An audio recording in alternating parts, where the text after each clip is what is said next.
भगवत गीता यथारूप अध्याय 3 कर्म योग श्लोका 3.14 अन्नात् भवन्ति भूतानि पर्जन्यात् अन्न संभवा यज्ञात् भवति पर्जन्या यज्ञा कर्म समुद्भवा। भावार्थ, सारे प्राणी अन्न पर आश्रित हैं जो वर्षा से उत्पन्न होता है और वर्षा यज्ञ से संपन्न करने से होती है और यज्ञ नियत कर्मों से उत्पन्न होता है। तात्पर्य, भगवत गीता के महान टीकाकार श्रील बलदेव विद्याभूषण इस प्रकार लिखते हैं।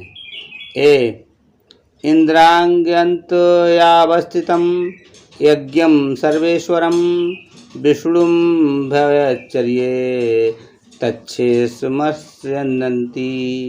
तेन तद्देह यात्रां सम्पादयन्ति ते सन्ता सर्वेश्वरस्य यज्ञपुरुषस्य भोक्ता सर्वकिल्वरशनादिकाल विवृद्धरो आत्मानुभव प्रतिबंध कै निरखिलः पापय विर्मुच्यन्ते।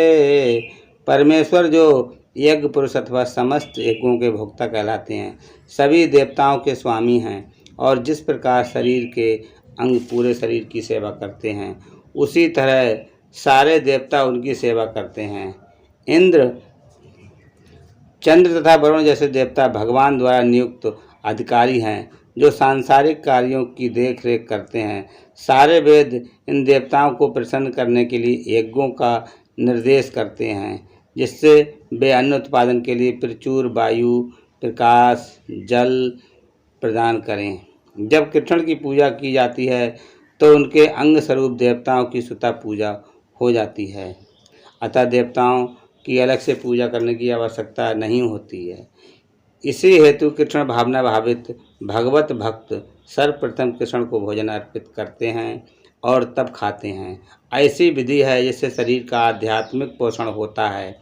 ऐसा करने से न केवल शरीर के विगत पापमय कर्मफल नष्ट होते हैं, अपितु शरीर प्रकृति के समस्त कल्मशों से निरापद हो जाता है।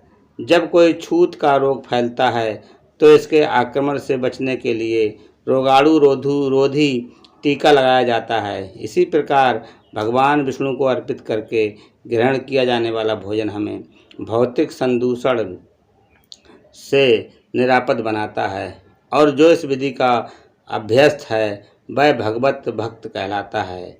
अतः कृष्ण भावना भावित व्यक्ति जो केवल कृष्ण को अर्पित किया गया भोजन करता है, वह न समस्त विगत भौतिक दूषणों के फलों का सामना करने में समर्थ होता है, जो आत्म साक्षात्कार के मार्ग में बाधक बनते हैं।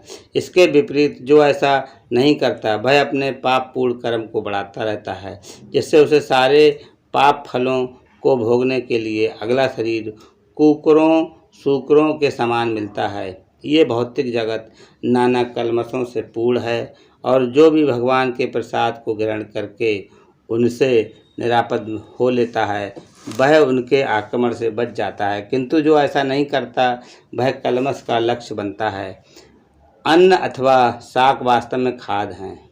मनुष्य विभिन्न प्रकार के अन्न, शाक, फल आदि खाते हैं, जबकि पशु कुछ पदार्थों से उच्छिष्ट को खाते हैं। जो मनुष्य मांस खाने के अभ्यस्त हैं, उन्हें भी शाक के उत्पादन पर निर्भर रहना पड़ता है, क्योंकि पशु शाक ही खाते हैं। अतएव हमें अंततोगत्वा खेतों के उत्पादन पर ही आश्रित रहना है, बड़ी बड़ी फैक्ट्रियों के उत्पादन पर नहीं।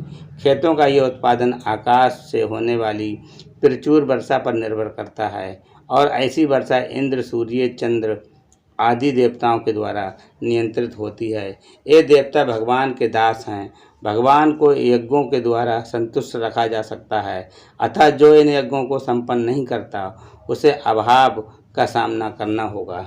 यही प्रकृति का नियम है। अतः भोजन के अभाव से बचने के लिए यज्ञ और विशेष रूप से इस युग के लिए संस्तुत संकीर्तन यज्ञ संपन्न करना चाहिए। हरे कृष्णा।